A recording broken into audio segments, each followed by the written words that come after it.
Assalamualaikum warahmatullahi wabarakatuh. Bismillahirrahmanirrahim. Alhamdulillahirabbil alamin. Assalatu wassalamu ala asyrafil anbiya'i wal mursalin sayyidina wa maulana Muhammadin wa ala alihi wa sahbihi ajma'in, amma ba'd. Hadirin hadirat rahimakumullah. Allah Subhanahu wa taala menciptakan kaum perempuan sebagai rekan hidup terbaik bagi kaum laki-laki. Begitupun kaum laki-laki, Allah ciptakan mereka sebagai rekan hidup terbaik bagi perempuan. Antara laki-laki dan perempuan tidak ada kedudukannya yang lebih tinggi, juga tidak ada yang lebih rendah.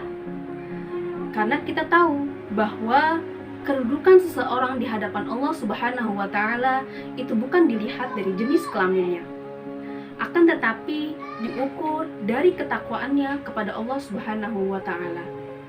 Keunggulan berdasarkan kriteria fisik juga tidak berharga di hadapan Allah Subhanahu wa taala. Hal ini sebagaimana Rasulullah Shallallahu alaihi wasallam bersabda, yang artinya sesungguhnya Allah tidak melihat fisik dan juga rupamu. Allah melihat dari hati dan juga amal perbuatanmu.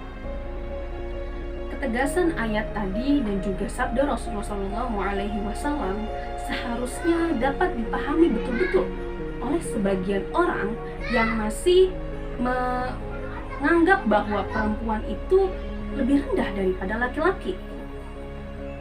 Salah satu faktor anggapan ini muncul adalah kesalahpahaman mereka terhadap sabda Rasulullah SAW yang menyatakan bahwa perempuan itu makhluk Allah yang lemah atau kurang dari segi akal dan juga agamanya, atau yang kita kenal dengan hadis naqisatu aqlin wa dinin. Jika kita teliti lebih dalam tentang hadis ini, yang dimaksud daripada kekurangan perempuan dari segi akal itu dikarenakan kesaksian perempuan pada transaksi ekonomi separuh daripada laki-laki. Hal ini pun dijelaskan di dalam Al-Quran, yang dimana ketika salah seorang dari perempuan itu lupa, maka seorangnya lagi mengingatkannya.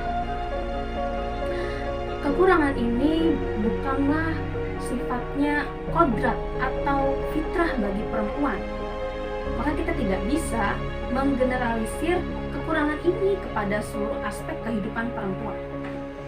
Sebab baik laki-laki maupun perempuan, keduanya memiliki potensi akal yang sama. Sahabat-sahabat yang dimuliakan Allah Subhanahu wa taala, adapun yang dimaksud daripada kekurangan perempuan dari segi agama atau naqisatu din, dikarenakan ketika perempuan mengalami haid, ia tidak melakukan sholat dan juga tidak berpuasa. Kekurangan ini dihubungkan dengan faktor biologis perempuan. Ada siklus yang dimana hanya dialami oleh perempuan, tidak oleh laki-laki. Hal ini sebagaimana Rasulullah SAW bersabda, "Hadza amrun katabahullahu ala banati Adam." Ini adalah ketetapan Allah yang Allah takdirkan kepada anak cucu perempuan Adam. Keberlangsungan proses reproduksi ini juga sifatnya temporer, bukan yang berlangsung secara terus-menerus oleh perempuan atau bahkan seumur hidupnya. Di sisi lain, ketika perempuan itu tidak melakukan kewajiban-kewajiban seperti sholat ataupun puasa dikarenakan haid, itu bukan semata-mata kesalahan perempuan itu sendiri. Karena ada satu kondisi psikologis yang memberatkan perempuan ketika ia mengalami haid. Maka adalah kemurahan Allah Subhanahu wa taala membebaskan perempuan dari kewajiban-kewajiban agama. Secara kuantitas, tentu perempuan melewati puluhan kewajiban sholat fardu.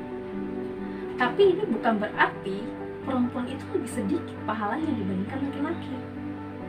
Karena kita tahu bahwa masih banyak ibadah-ibadah lain, amalan-amalan kebaikan yang lain yang dapat perempuan lakukan ketika dia mengalami masa haid.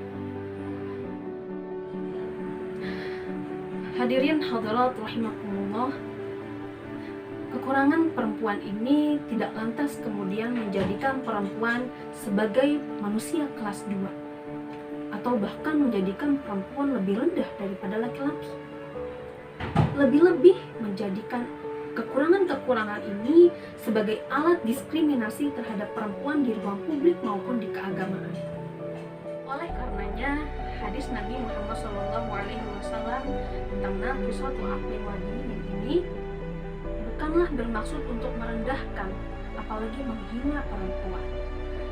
Justru hadis ini dapat kita jadikan sebagai motivasi, terutama untuk kaum perempuan, untuk kita bisa lebih mengasah lagi kemampuan berpikir kita, dan juga kita lebih giat lagi untuk beribadah dan beramal kebaikan meskipun kita sedang berhalangan. Cukup sekian dari apa yang dapat saya sampaikan.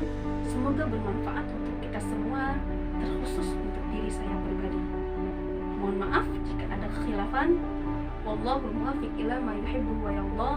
Wassalamualaikum warahmatullahi wabarakatuh.